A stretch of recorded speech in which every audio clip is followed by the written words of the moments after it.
Olá pessoal, professor Dudu Costa, a história como você gosta. Vamos lá.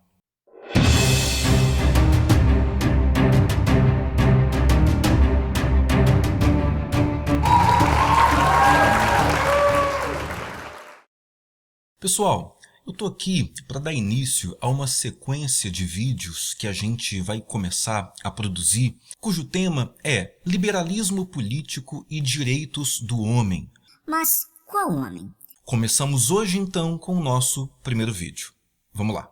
Nesse primeiro vídeo eu vou falar um pouquinho para vocês sobre a organização social e política da Europa no período que a gente chama de período do Antigo Regime. Esse período coincide com a chamada Idade Moderna.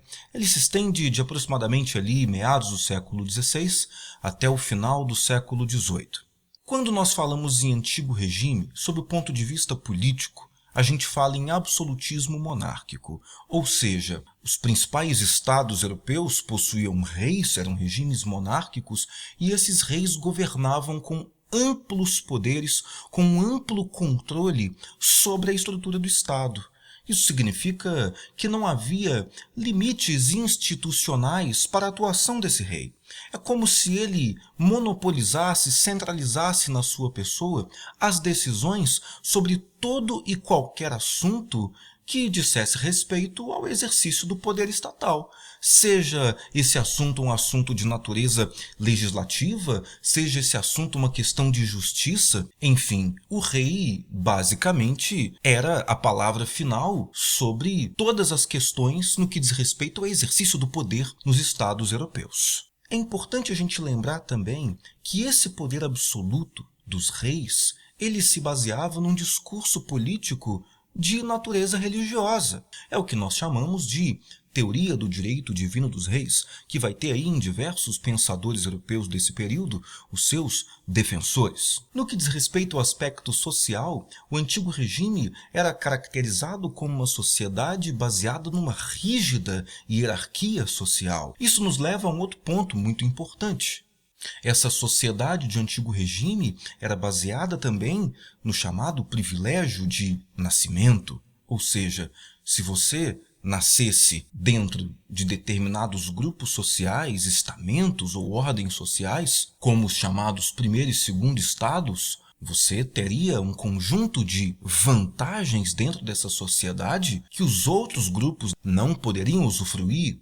Quando a gente fala em privilégio, a gente fala, claro, em vantagens dentro da sociedade. Essa ordem social baseada nos privilégios de nascimento era uma ordem entendida como natural. É como se fosse uma espécie de vontade da natureza, ou até mesmo vontade de Deus, que a sociedade funcionasse daquela forma. Ou seja, nessa sociedade não se admitia uma contestação muito evidente, pública, à maneira como isso tudo funcionava. É como se as desigualdades entre os homens, desigualdades de todas as formas, pertencessem à ordem natural das coisas. Vamos falar então agora sobre algumas transformações que essa sociedade de Antigo Regime, que existia na Europa entre o século XVI e o século XVIII, vai começar a sofrer. Alguns historiadores, como por exemplo o historiador britânico Eric Hobsbawm,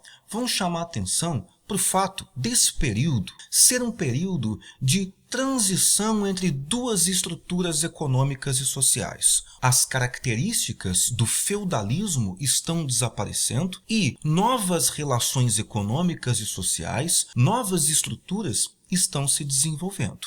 Essas novas estruturas seriam as estruturas capitalistas. Ou seja, o período da Idade Moderna coincidiria com um período de transição do feudalismo para o capitalismo. Nesse momento da história, entre o século XVI e o século XVIII, uma determinada classe social, chamada por historiadores como Hobsbawm, por exemplo, de burguesia, essa classe social era uma classe ligada aos negócios econômicos, às trocas comerciais. E essa classe vivia um processo de desenvolvimento, Ou seja, essa classe estava acumulando riqueza monetária, acumulando riquezas financeiras. Essa classe social, ela percebe que ainda existem estruturas econômicas e sociais e políticas à sua volta que não são interessantes para o desenvolvimento da atividade econômica que ela pratica. Ou seja, a burguesia entende que essa sociedade europeia entre o século XVI e o século XVIII é uma sociedade que possui características econômicas, sociais e políticas prejudiciais ao acúmulo de riquezas por ela, burguesia. Essa classe que precisa cada vez mais de um elemento muito importante. O que a burguesia precisa? Ela precisa de liberdade. Liberdade para promover os seus negócios, criar os seus investimentos, perseguir o lucro, ou seja, liberdade para acumular capital.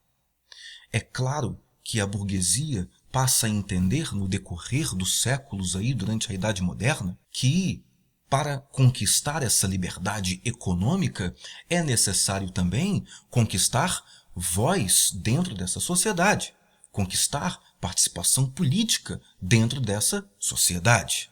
Diante disso, esses homens de negócios, essa burguesia, ela vai passar a demandar um espaço dentro dessa sociedade cada vez maior. Seja nos assuntos econômicos, seja nos assuntos políticos e sociais. Nesse sentido, é que a palavra liberdade começa a aparecer de uma maneira muito importante no discurso de vários homens da sociedade europeia nesse período.